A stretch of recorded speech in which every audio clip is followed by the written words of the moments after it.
मुजफ्फरपुर की माटी यह पुकार करती है कि हमारे माटी के लाल यहाँ उम्मीदवार क्यों नहीं बनते हैं। विकास की तो बात छोड़ दीजिए, अजय निषाद जी की जो मुजफ्फरपुर में खामियां थी कि चचरी पुल जो आप देखे हैं गाय घाट और औराई में, उस चचरी पुल को कंक्रीट पुल नहीं कर सके। इस जिला की समस्याएं बढ़ती रहेंगी, यहाँ माफिया राज चलता रहेगा और यहाँ से जो प्रतिनिधि जीते जाएंगे वो अपना व्यापार करेंगे और वो अपना सुख चैन लेंगे। इस बात पर आक्रोश है। वैश्य समाज का हमने एक मीटिंग कॉल किया है, आप देखे हैं, हमने 10 तारीख के अंदर में पूरे वैश्य का जो मानजन है। नमस्कार, आप देखना शुरू कर चुके हैं फर्स्ट लुक बिहार। मैं सिजल आपके साथ। लोकसभा चुनाव का बिगुल बज चुका है। इस बार चुनाव 6 चरण में होना है, जिसमें पहले चरण का नॉमिनेशन भी शुरू हो चुका है। इस बार जिन उम्मीदवारों को टिकट दिया गया है बिहार में, उसको लेकर काफी सोशल मीडिया पर विवाद चल रहा है। ऐसे में भूमिहार समाज और वैश्य समाज दोनों सोशल मीडिया पर काफी एक्टिव चल रहे हैं। साथ ही साथ ऐसा देखने को मिल रहा है कि वे लोग इस बार के उम्मीदवार से खुश नहीं है।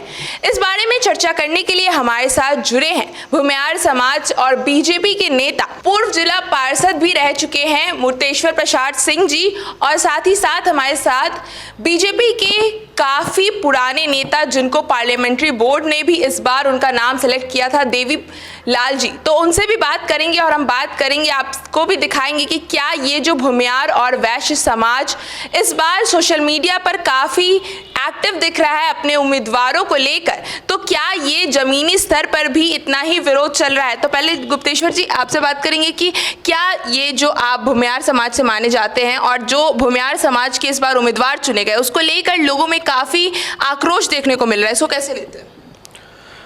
सबसे पहले तो फर्स्ट लुक बिहार चैनल का अभिनंदन है। बहुत ही मौजूद विषय पर चर्चा शुरू करने के लिए हम धन्यवाद भी देते हैं।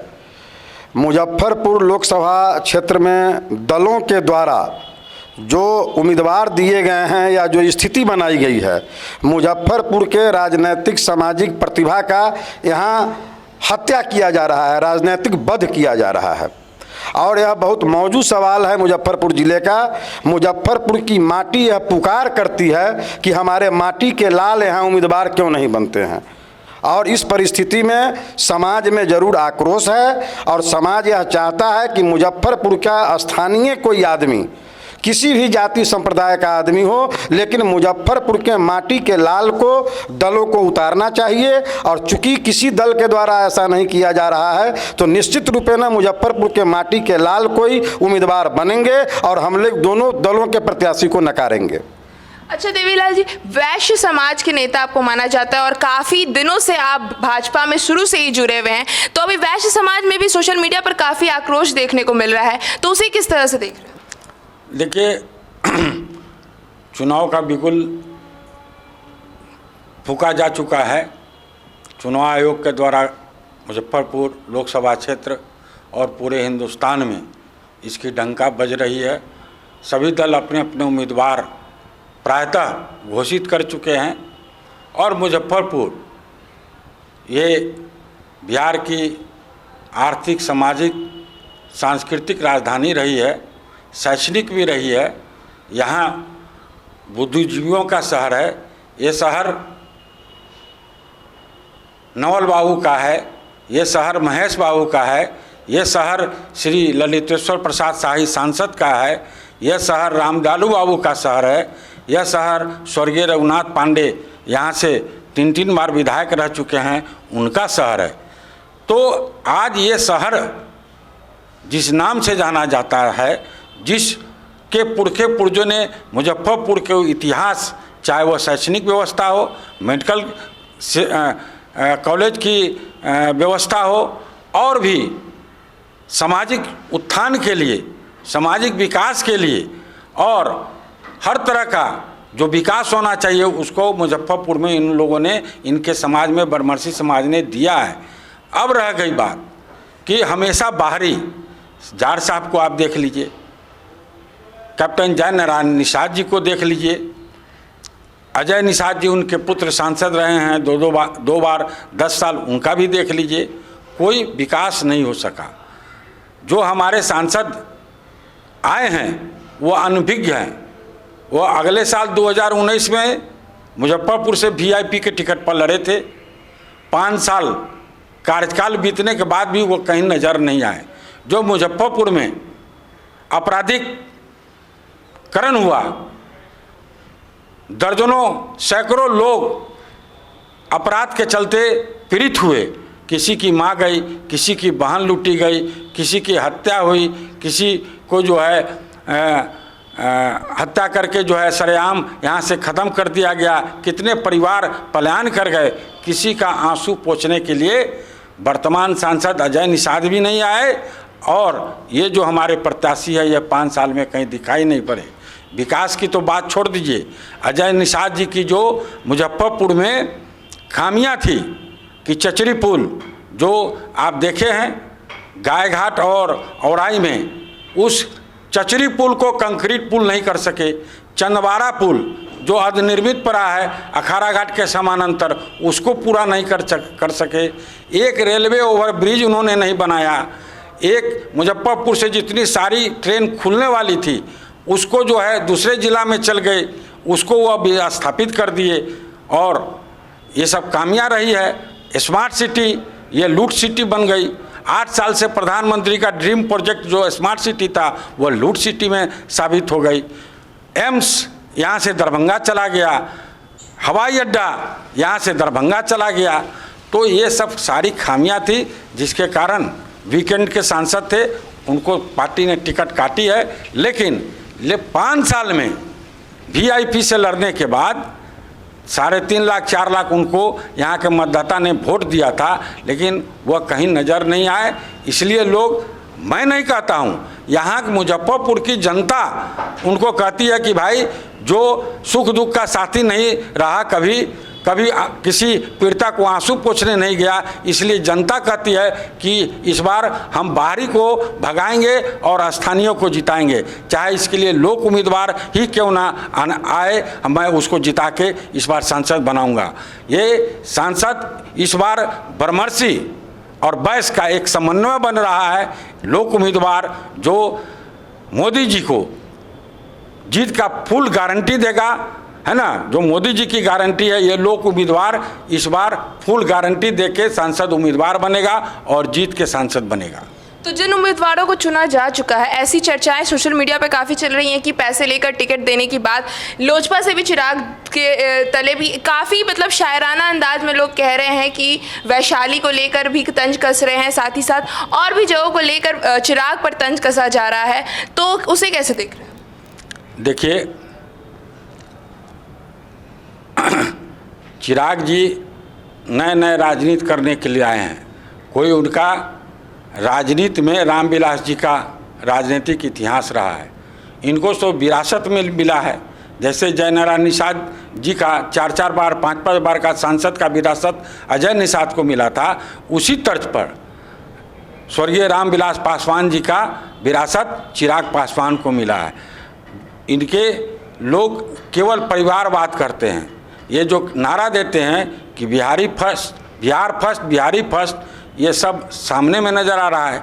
अब क्या पैसा का लेन देन हुआ, लोग आकलन करते हैं। प्रोफेसर अरुण सिंह भी मतलब नवादा से और जहानाबाद से टिकट लड़ने की ऐसे बताए जा रहे हैं, कयासें लगाई जा रही थी कि वो उनको दिया जा सकता है, क्योंकि लोजपा जब विलय हुआ था, जब 2 पार्ट में पारस गुट और रामविलास गुट में टूटा था, तब भी वो चिराग के साथ उस टाइम खड़े थे और अब उनका भी टिकट काट दिया गया है। तो उस पर कैसे? देखिए, आपने बहुत अच्छा प्रश्न कहा है कि जो जहानाबाद संसदीय सीट है वह बाहुबल बरमर्सियों का है, भूमियारों का है वह स्थान। और अरुण बाबू, और अभी आपने देखा है लोजपा की प्रत्याशी के रूप में चिराग पासवान जी के साथ मुजफ्फरपुर की बहू श्रीमती विनीता विजय भी आई थी और उनको पार्टी ज्वाइन किया था। तो ये एनडीए जो है, जो भाजपा है, 2 बरमर्सी समाज को टिकट देता था, एक नवादा और एक बेगूसराय, है ना। तो आप देख लीजिए, वो दोनों सीट इस बार नवादा और बेगूसराय मिला है, लेकिन लोजपा से भी लोग बरमर्सी समाज चाहते थे और बरमर्सी समाज उनको समर्थन दे रहा था। अब राजनीतिक की उलट पलट में क्या हुआ है ना, जो उन्होंने अरुण बाबू को जहानाबाद से दरकिनारे कर दिया, वैशाली से विनीता विजय को दरकिनारे कर दिया, तो निश्चित रूप से बरमर्सी और बैस, जैसे बैस समाज सीतामढ़ी और शिवहर से उम्मीदवार था वह जदयू के खाते में चला गया, वहाँ से भी 2 बैस समाज उड़ गए, संसद में उड़ गए। इसलिए इसका को भाजन कहीं ना कहीं लोजपा को भी उठाना पड़ेगा और जदयू को भी उठाना पड़ेगा। निश्चित रूप से बगल का Motihari seat, Sheohar seat, Sitamarhi seat और मुजफ्फरपुर सीट पर इसका असर पड़ेगा और निश्चित रूप से यहाँ के लोग, यहाँ के कार्यकर्ता निश्चित रूप से ये चारों लोकसभा में हराने का काम करेंगे। हमको लगता है, देखिए आने वाला समय में ऊँट किधर करवट लेगा ये नहीं कहा जा सकता। आपने अपने फेसबुक में भी ये बात कहा है कि मुजफ्फरपुर लोकसभा में वैश्य किसी का जागीर नहीं है, किसी का बंधुआ मजदूर नहीं है, तो उससे आप लगता है कि वैश्य समाज उससे प्रभावित होगा? निश्चित। वैश्य समाज का हमने एक मीटिंग कॉल किया है, आप देखे हैं, हमने 10 तारीख के अंदर में पूरे वैश्य का जो मानजन है वैश्य समाज का, जिसमें तेली है, कानू है, सूरी है, कलवार है, रोनियार है, बाथम है, स्वर्णकार है, जो भी 56 उपजातियां हैं उसके मानजन, उसके वैश्य समाज के सर्वमान्य नेता का 200 लोगों का हम यहाँ पर मीटिंग मुजफ्फरपुर में कराएंगे और एक टीम बनाएंगे कि चारों संसदीय क्षेत्र में है ना घूमकर, और हम डिसीजन करेंगे कि हमारा जो उनका सुझाव आएगा कि हमको क्या करना चाहिए, उसके बाद हम लोग फैसला लेंगे और चारों लोकसभा में किसके पक्ष में विजय का बिगुल फूंका जाएगा या हराने के लिए बिगुल फूंका जाएगा, हम लोगों से बात करके तब तय करेंगे। अच्छा मुतेश्वर जी, आपके साथ भी लोग भूमिहार समाज काफ़ी आक्रोशित है, तो क्या लगता है, फेसबुक पोस्ट पे आप भी काफ़ी एक्टिव रहते हैं, आप भी तंज भरे पोस्ट करते रहते हैं, तो क्या लग रहा है कि भूमिहार समाज इस बार, हमने भी कुछ पब्लिक ओपिनियन किया था, लोगों से बात की थी भूमिहार समाज के, तो वो लोग काफ़ी आक्रोशित दिख रहे थे और उनको कहा जा रहा था कि उनके द्वारा कि उन्हें दबाने की कोशिश की जा रही है, उस पर क्या कहेंगे? निश्चित रूपेण भूमिहार समाज में आक्रोश है और आक्रोश इस बात को लेकर है कि आखिर कब तक इस जिला में यह जिला जलता रहेगा, इस जिला की समस्याएं बढ़ती रहेंगी, यहाँ माफिया राज चलता रहेगा और यहाँ से जो प्रतिनिधि जीते जाएंगे वो अपना व्यापार करेंगे और वो अपना सुख चैन लेंगे। इस बात पर आक्रोश है। हम आपके चैनल के माध्यम से भूमिहार समाज के अगली पंक्ति के जो आदरणीय लोग हैं, जो जातीय संगठन चलाते हैं, उनसे हम निवेदन करेंगे कि आप अपनी चुप्पी तोड़िए, आप अपने महत्वाकांक्षा के हित में समाज को और इस जिला को रसातल में नहीं जाने दीजिए, इसको बचाइए। हम आपके चैनल से इनके माध्यम से अनुरोध करना चाहेंगे। हम सिर्फ एक भूमिहार जाति की बात नहीं करते हैं। आखिर यह कौन सी विडंबना है कि लंबे समय से एक खास जाति को आगे करके राजनीति किया जा रहा है, बाकी सारी जाति राजनीतिक दल यह नारा देते हैं कि सबकी हिस्सेदारी, सबकी भागीदारी, तो फिर मुजफ्फरपुर में लोकसभा में अन्य जातियों की भागीदारी और हिस्सेदारी क्या है, ये बताना चाहिए लोगों को। तो एक समाज को महिमामंडित करना और तमाम दूसरे जातिगत समाज को अपमानित करना, ये प्रश्न है। और इस प्रश्न में हम तमाम जातियों के जो आदरणीय लोग हैं, जो अगली कतार के लोग हैं, उनको कहना चाहेंगे कि मुजफ्फरपुर ऐतिहासिक धरती है। यहाँ हमारे जो पुरखे राजनीतिक रूप से जो जिए हैं वो हमारे प्रेरणा स्रोत है। यहाँ के माटी के पुकार को सुनना चाहिए और इस बार सभी आदरणीयों को अपनी चुप्पी तोड़ के और मुजफ्फरपुर से लोक उम्मीदवार के माध्यम से एक नया गुंज, एक नई बात करनी चाहिए। अच्छा, नए उम्मीदवार को लेकर भी लोगों का कहना है कि उन्हें कोई जानता नहीं। पब्लिक से जब हमने बात किया तो उनका कहना था कि वे बाहर से आए हुए हैं, यहाँ के जनता के बीच के नहीं है, तो उसको लेकर भी भूमिहार समाज नाराज है। नहीं, वो तो बाहरी समाज कहने की क्या बात है। आप देखते होइएगा समाचार पत्रों में जो खबरें आती हैं उसमें स्पष्ट होता है कि परिचय के लिए बैठक बुलाई जाती है, उनका परिचय कराया जा रहा है। तो जिस उम्मीदवार का परिचय नहीं है क्षेत्र से और वह आदमी उम्मीदवार बन के आ गया है, यही इस बात को साबित करता है कि वो कितने स्वीकार्य होंगे। उनका परिचय तक नहीं है किसी से। तो लगता है कि अगर एनडीए इस बार उम्मीदवार पे ढंग से सोच के इस बार टिकट नहीं दिया गया है, और जैसी बातें चल रही कि पैसे की लेन देन की भी बातें सोशल मीडिया पर काफ़ी वायरल हो रही हैं उस पर। देखिए, दलों के द्वारा जातीय समीकरण को इस तरह से बनाकर रखा गया है कि उन लोगों का यह मानना है कि अमुक अमुक जाति वोट के मामले में मेरी गुलाब है, मेरी बंधुआ मजदूर है। वो लोग उस समीकरण के हिसाब से अपना उम्मीदवार दे देते हैं और वो जाति जनता को मतदाता नहीं मानते, वो जातिगत रूप से मतदाता को अपना बंधुआ वोटर, अपना गुलाम मतदाता समझते हैं और इसके मुताबिक उम्मीदवार देते हैं। इसके खिलाफ बगावत होना चाहिए, इसके खिलाफ एक जन लहर उठनी चाहिए। जहां तक पैसा लेकर टिकट देने की बात है, ये तो सरेआम है। और आज तक आप देखे होइएगा कि किसी राजनीतिक दल ने इसका प्रतिवाद नहीं किया है। ये जो बातें उठती हैं कि अमुक टिकट इतना में बिक गया, अमुक टिकट इतना में बिक गया, ये बातें हवा की तरह सब लोगों के जुबान पर आ जाती है, लेकिन कोई दल इसका प्रतिकार नहीं करता है। और जिस तरीके से पैसा वाले लोगों को ही टिकट दिया जा रहा है, आम कार्यकर्ता को, सामाजिक कार्यकर्ता को, संघर्ष करने वाले कार्यकर्ता को टिकट नहीं दिया जा रहा है। तो ये परिस्थितियां यह बताती हैं कि दलों के द्वारा टिकट बेचा जा रहा है और राजनीति पर माफियाओं का कब्जा दिलाया जा रहा है। तो जैसा कि हमने बात किया दोनों समाज के वरिष्ठ नेताओं से, हमने मुक्तेश्वर प्रसाद जी से भी बात किया जो भूमिहार समाज के एक बड़े नेता माने जाते हैं, साथ ही साथ देवीलाल जी से भी बात किया है जो वैश्यों के नेता माने जाते हैं।